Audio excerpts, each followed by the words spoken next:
No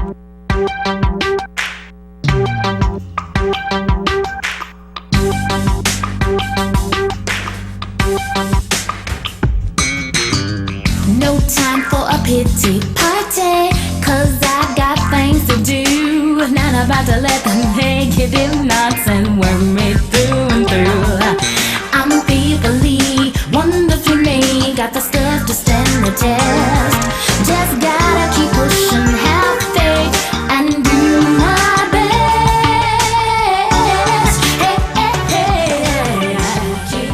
Grace and peace. This is Stacia Hobdy, and you're watching Fade to Black. Today's show, I'll be focusing on an educational segment. There are a lot of programs that are available within the tri-state area for our youth that a lot of people aren't aware of at all. They're wonderful programs that are enriching, that are aiding our students to be able to get into top-notch colleges as well as wonderful independent high schools. My guest today is Mr. Henry Stevens.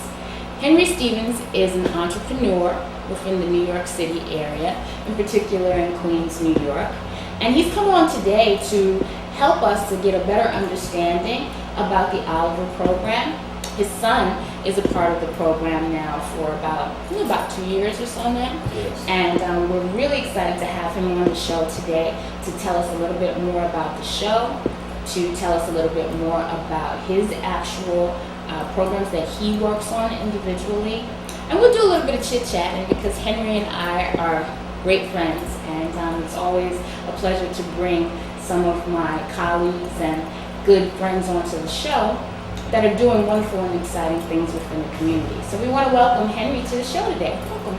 Welcome. How you doing? I'm doing just fabulous. Okay, so we're gonna do our regular thing of this talk. We're going to do what it is that we do. Oh, yes, we That's have what to. we're going to Yeah, do. let's go. We've gotten through the formalities. So Henry, I'd appreciate it if you tell our audience exactly what the Oliver program is, how does one go about being able to participate in it, and what exactly are the benefits of the program, and just in general how the audience can get more information about it. Okay, I'm gonna start with the end result, and that is talking about high school, the 9th to the 12th grade.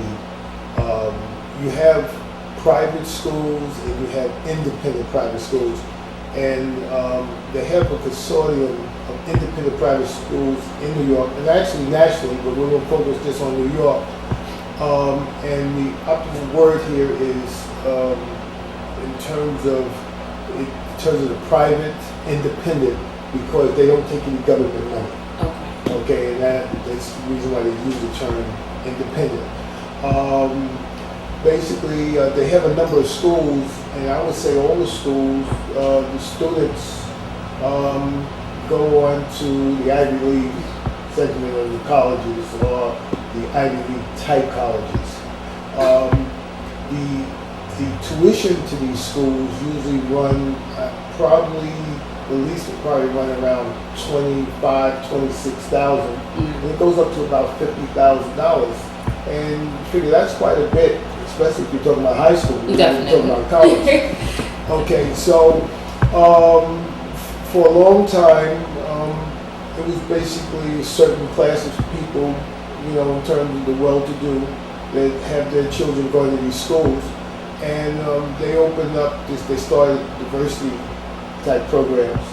And simply, they would work it out where they would give children who were not advantaged scholarships.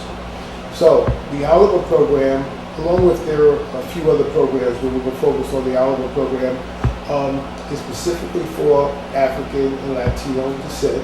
And what they do, they start, you apply sometime during the 7th grade, in the middle of the 7th grade. Okay.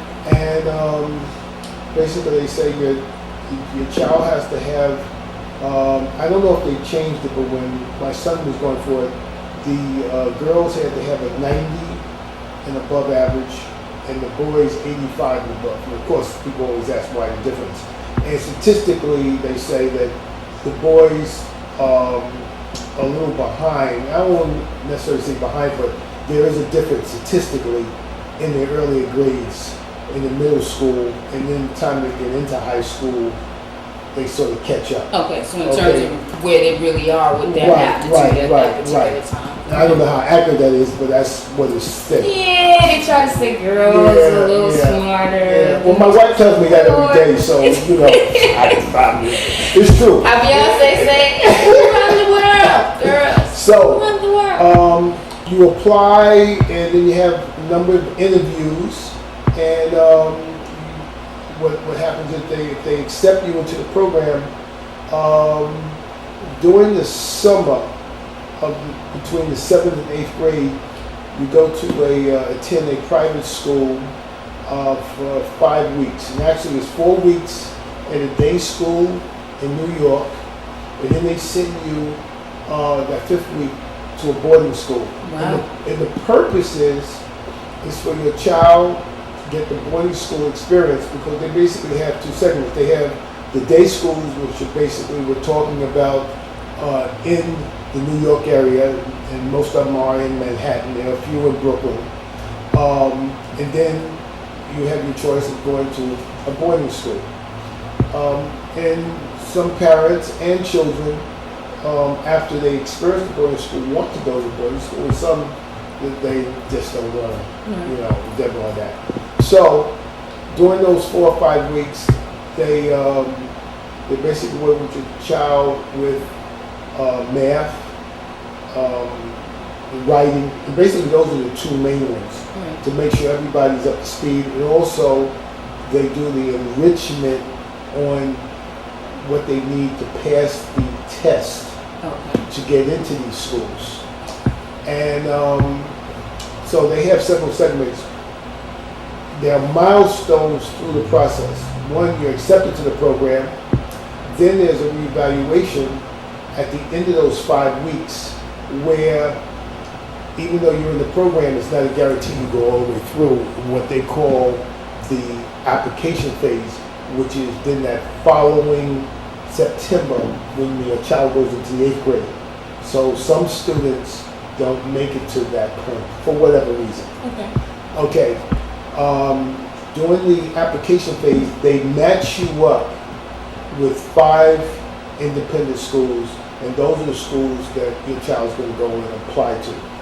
They take the test, and I believe it's the ISSE test. I could be wrong on that, but it's specifically the test for the independent schools around the same time they get the specialized test and the Catholic high school test. It's all around so that. for entrance and stuff. Yes, correct. During that time, you will be going to the schools, having the interviews, and usually these schools have you come back several different times, going through different phases, pretty rigorous. And during the spring of the 8th grade, that's when, of course, you'll find out if you're accepted. The expectation is the fact that you're going to the Oliver program, that besides being accepted, you're going to get a scholarship. And the question really is how much of a scholarship, and that's some of the things. One of the main criteria is your financial application. Well, I was going to say, hold your point right there, Yes. because I'm quite sure that that's really what is on the audience's mind.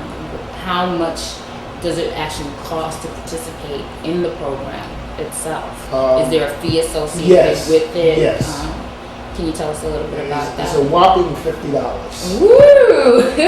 Yes. Okay, that's pretty impressive. I mean, and I say that from the standpoint of, it sounds like this is an amazing opportunity for African American and Latino children. And we're constantly focusing so much on negative things that we see in the press about our youth, and that there aren't enough educational programs that are available on a public level to be able to keep them engaged and to be able to keep them from getting into a lot of different negative situations. So I'm pretty excited to hear about this particular program, because it sounds as though it's really challenging the youth to be able to step up, to be able to have the opportunity that other ethnic as well as our our white counterparts have the opportunity, have been having the opportunity for a number of years. We're always looking for better steps scholastically for our children. And it sounds like this is a very exciting program that actually does just that, and it gives them an opportunity to get into that type of competitive environment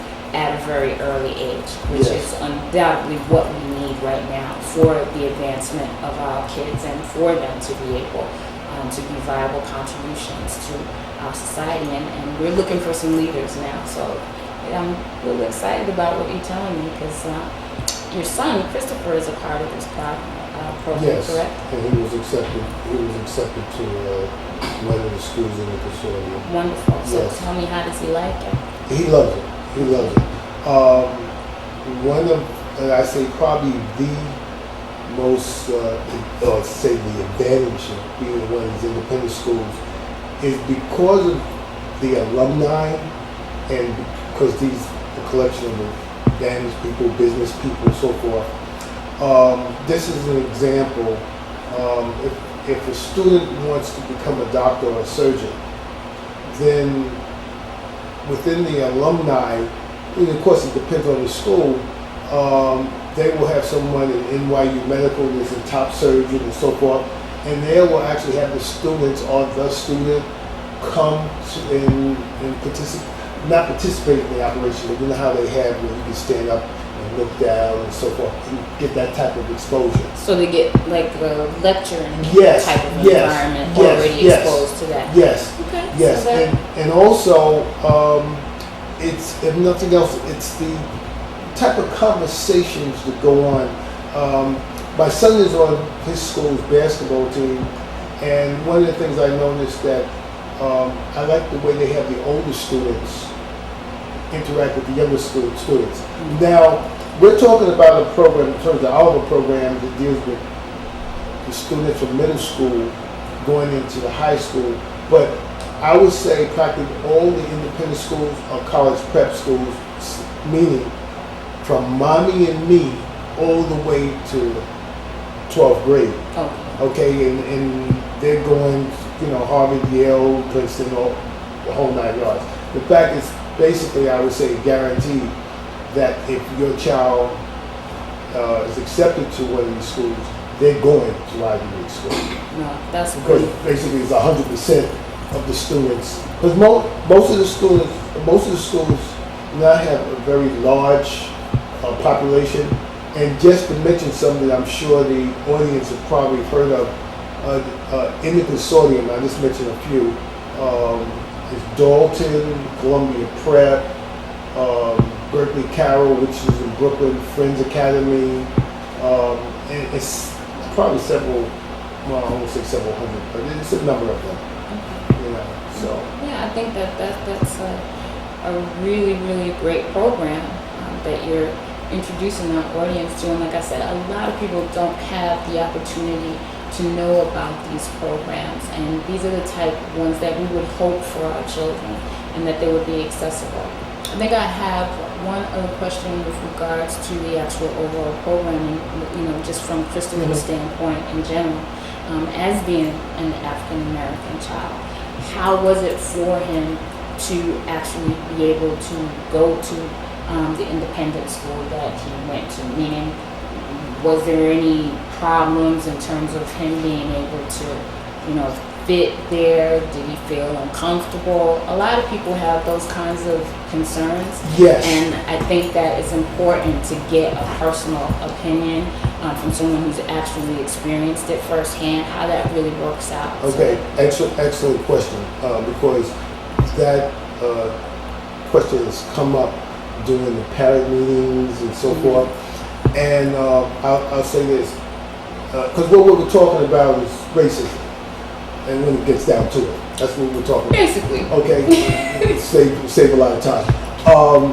I'll say this, there isn't any difference as far as I've seen and heard from students that have been in these schools for several years or have gone on to college. It seems pretty consistent that there isn't any difference proportionally or percentage-wise from the regular population or society. Okay. Okay? you're going to come across some bigots, just like in society. Right. But it's nothing. Wait, no. It is. In fact, as far as Christopher's concerned, he was very well received even when we went on the interviews, and the headmaster had mentioned that they wanted him, and I was surprised. I was surprised he even said that, because I was concerned about my son Christopher getting ahead of the situation, because it wasn't like we had actually gone through the process. He was this was just an interview. Putting it out there. We're setting you up for something that might not necessarily transpire. And I might have said the headmaster was actually head of the upper school, and he saw my face and he said, "Oh, well, wait a minute, we might be getting ahead of ourselves," because he actually didn't know my son's complete grades and things like that. But it turned out, that that actually ended up being the school he went to. But the other schools, and this is what your audience probably should understand, that they're gonna, in terms of scholarships, even with these independent schools, and because of economic times, some are better off than others. Especially from the last 3 or 4 years, and different things have happened where they may not have the endowments or money for the type of scholarship. So my point is that if they accept your child, you'll probably end up across the schools getting from full to partials. Okay. And it really depends on, because I know a couple of students that their parents, even though they were accepted, said they couldn't do it because it was too much of a gap. Okay. We pay a little bit, but it's actually, it's all right for us because it's about the same that we were paying when Christopher was going to middle school. Okay, so just about the same that it was when he was going to another private school in middle school. Yes. So that's good to know. I thank you so much for sharing this program with us. Can you tell us exactly where the audience can get additional information about the Oliver program? Is there a website? Yes. Literature, brochures? I would say, I don't know the exact URL, but if they Google the Oliver Scholar Program in New York, or just put Oliver Scholar Program, it will come up. Okay. And on the website, it's all the information you need, because they'll have the list of all the consortium schools, day schools, and boarding schools, and they'll have the steps for the application. They'll have everything where you know exactly this. Okay, yes. Great, good to know. So now, what I would like to know, or to have our audience know, is a lot more about the actual programs that you've been working on, and to focus in a little bit about your businesses, and in particular some of your influences and how you actually started doing the things that you do, because I think an integral part, or what was really the catalyst for Christopher to be a part of that program, is that you are the type of parent that is always looking into new initiatives, always looking into great educational programs that are available, and most important, you don't keep that information to yourself. You always share it with others. So I think we'd like to hear a little bit more about you, businesses, and in particular, like I said, what were some of your influences, who are people that have inspired you and motivated you to do the things that you do within your business? Well,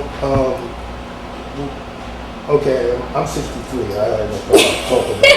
Okay, and I had my 63 is good. I'm good. 63 is I'm good good and blessed. Hello. And well. Hallelujah. All right. We like 63 and still going, and have the heart and goal of a child, I must say.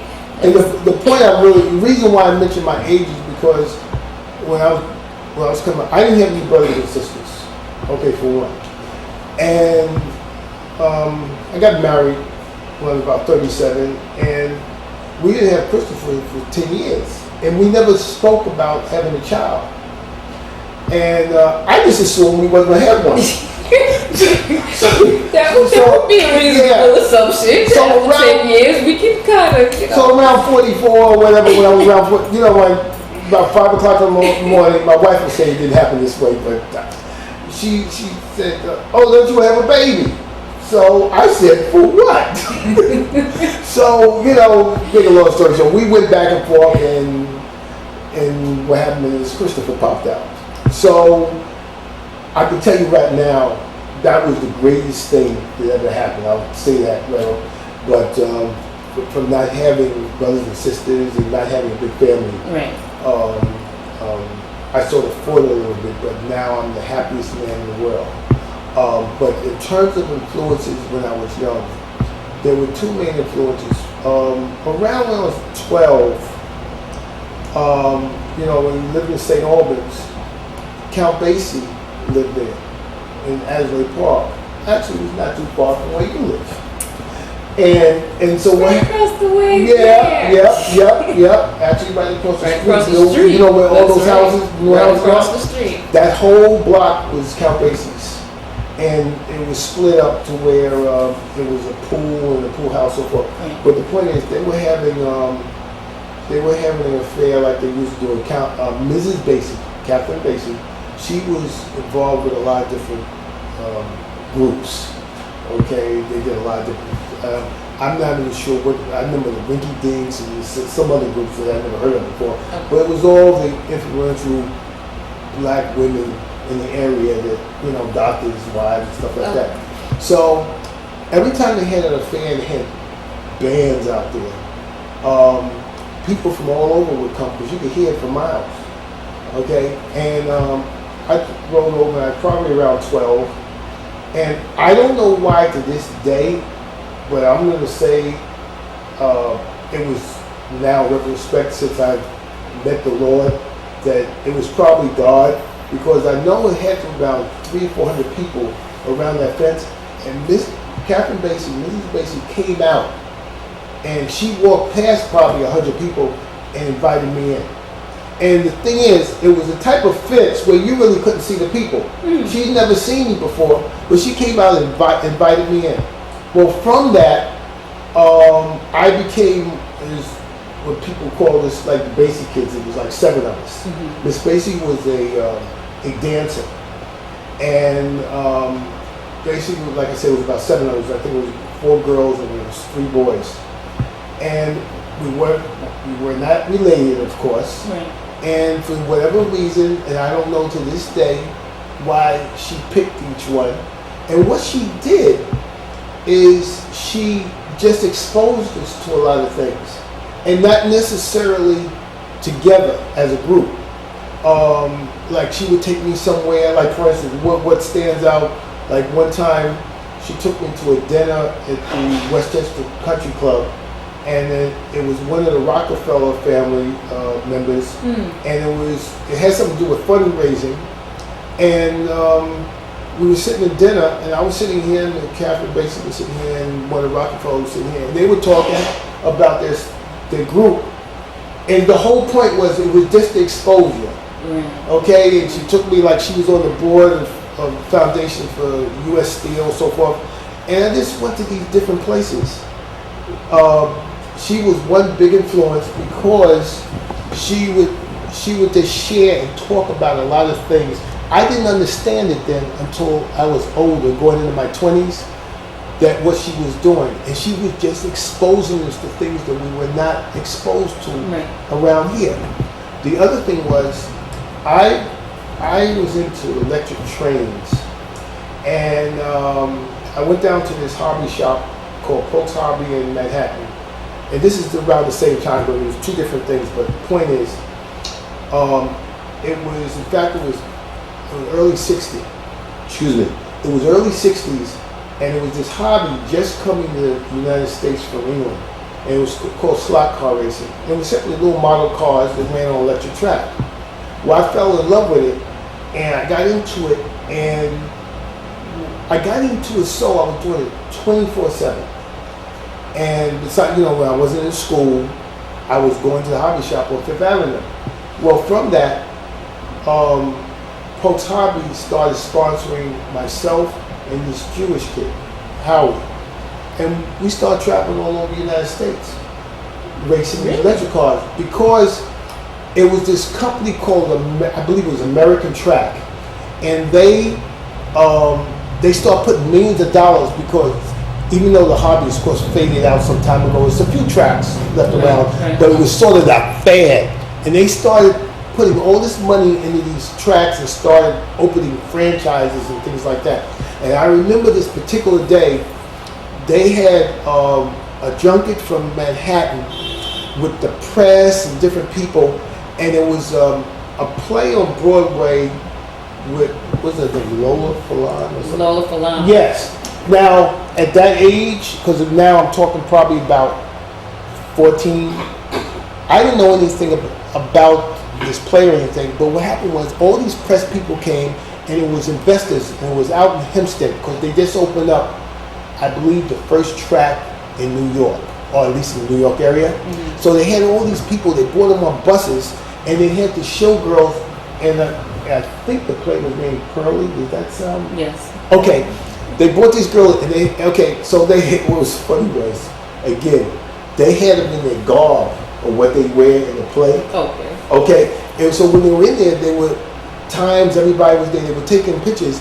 So they had the white ones, taking pictures with Howie. Howie was Jewish.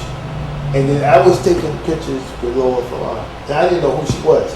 I just remember the Not a bad person to take a picture with. I just remembered, I probably discovered women existed at that point in time because I was still a kid.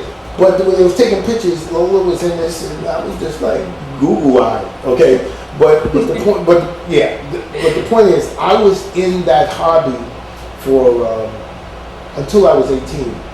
During that time, I was only with Caucasian kids, wealthy Caucasian kids. There's about 5 of us. And like we traveled around, but the point of me bringing this up is all their parents owned a box factory that sold like 25 million boxes a year. They lived on Central Park West, and another kid, his father was an international baker.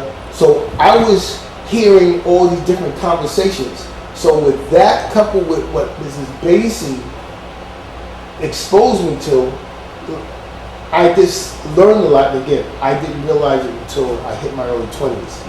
And then at that point, I wanted to be an entrepreneur, a business person, so forth and so on. And I just started getting into this whole bunch of stuff. Okay, so tell us a little bit about the programs and your organizations that you've started, where, audience get some more information about it, and tell us exactly what it is that you've been doing new and exciting. Okay, well, for the last 30 years I've had my software development company. Right. Okay, and then I guess now I've been in the music business since 1981, but I started a label about 5 years ago, Family Gospel Entertainment. Right. And of course, my wife's group was on the label. We put out a CD about 3 years ago, about 3 years ago, which was a compilation of my wife's group and basically some of my friends. And of course we had one cut with my son and your daughter's son. Right. And it just so happens, because I talk about my national record promoter, Stonewall Jackson, who's out in Florida. Right. I'm not making this up.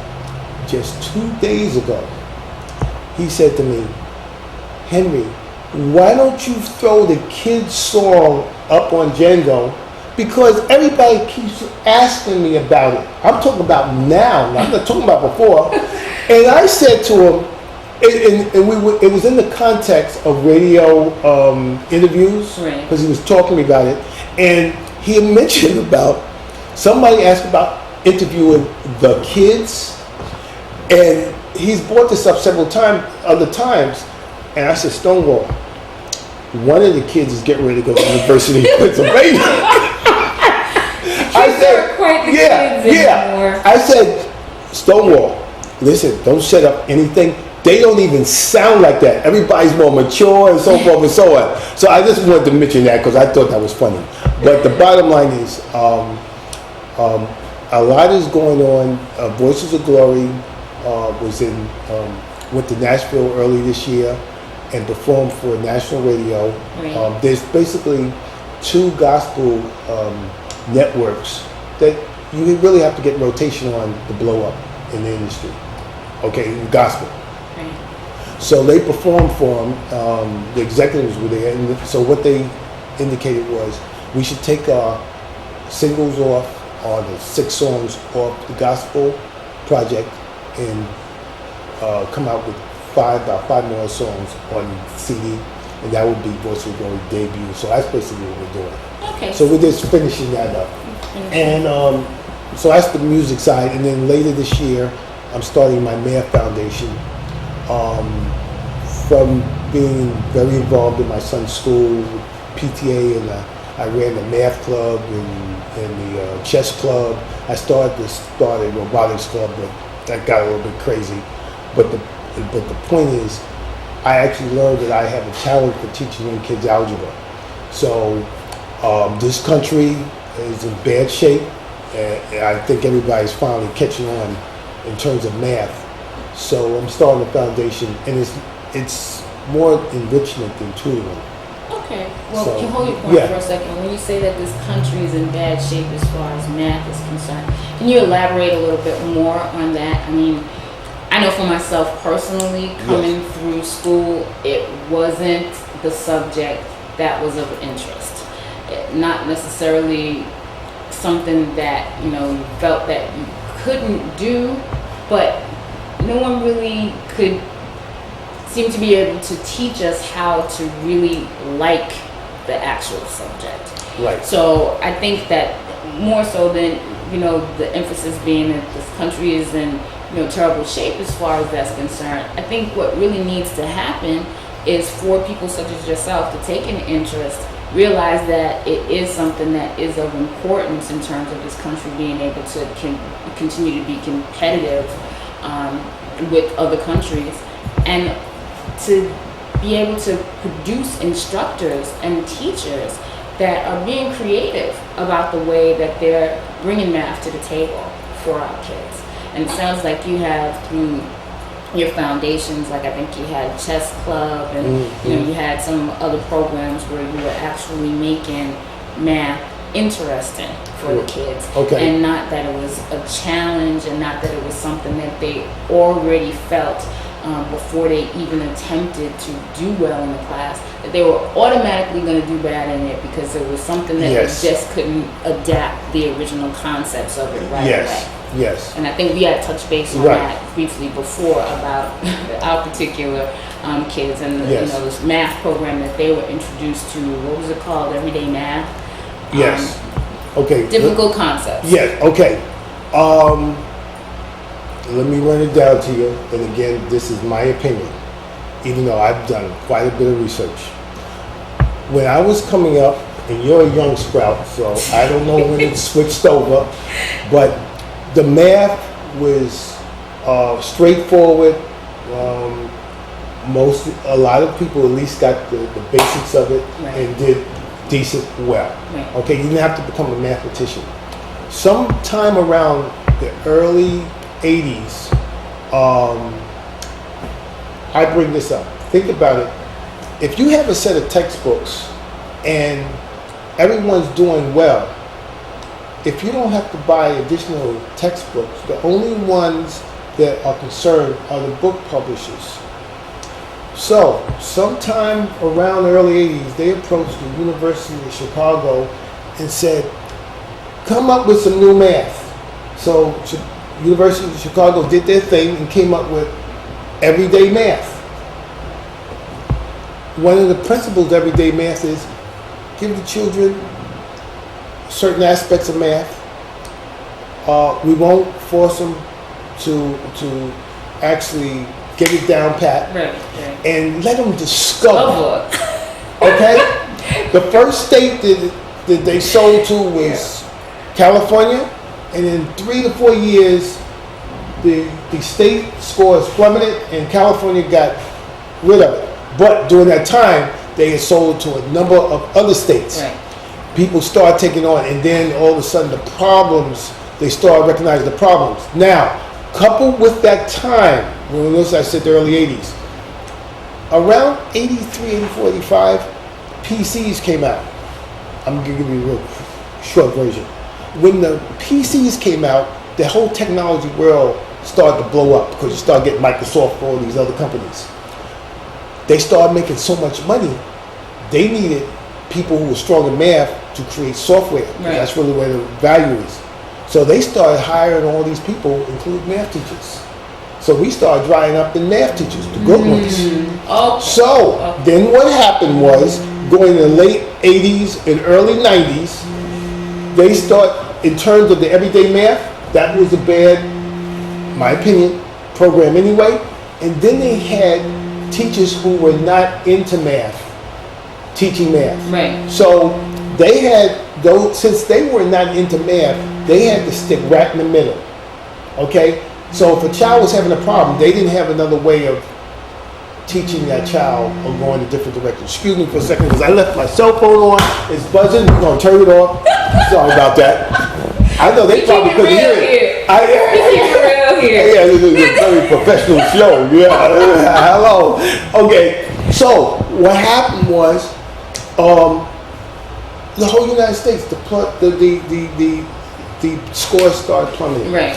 People were complaining because when I found out about it, I started going on the web and I saw like literally hundreds of thousands of parents complaining about everyday math. Right. So Us included. yes, yes. It was a painful process. Yes, and I tell you, Painful. one thing in that everyday math is a bunch of stuff that's wrong with it. But when the kids started doing multiplication with that we call lattice, Right. and they had to draw all these boxes and had to get the line diagonally straight, boy, listen, and I'll tell you something.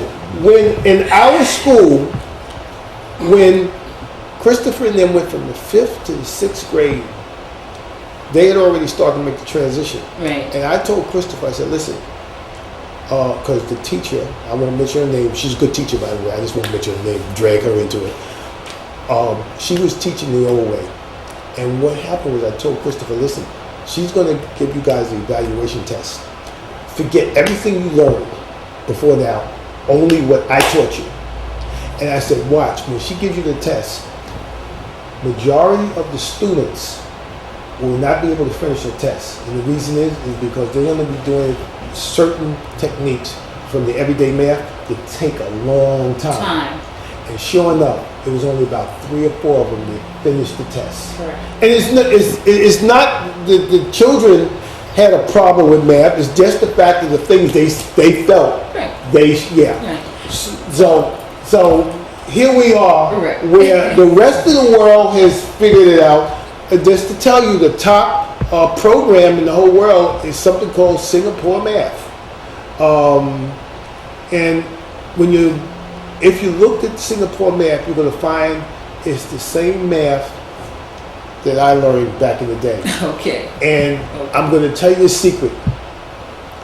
The trick to math is practice, practice, practice. You don't learn a concept, do it for a day or two, and then move on to something else. And the main thing is multiplication. You have your child get multiplication down. And the reason is, and I'll show you, if I wrote 15 2s and put a plus sign for addition, you wouldn't go 2 plus 2 is 4 plus 2 is 6. You would count all the 2s and times it. If you have your exponents, you would times it. Fractions. Kids see fractions, they run for the door. Right. My opinion, you see where I'm going here because I didn't get heavy in this stuff and talk about. Wait. Let me get my fractions. Let me get my fractions out. Let me get my fractions on. Okay. I believe they teach fractions the wrong way in school. It is a confidence thing with the children. So leave the addition and subtraction alone first. Deal with the multiplication and division. The reason is because in multiplication, you multiply the numerators, the denominators. And then, let's not even talk about reducing. Just multiply it. And then you got your answer. Okay? And then, of course, the teacher will say reduce it. But then, on division, you got your first fraction, and all you do when I say flip it, and you turn it upside down, which is a reciprocal. Forget the term, folks. Just turn it upside down and do multiplication. I see the audience is just mimicking everything.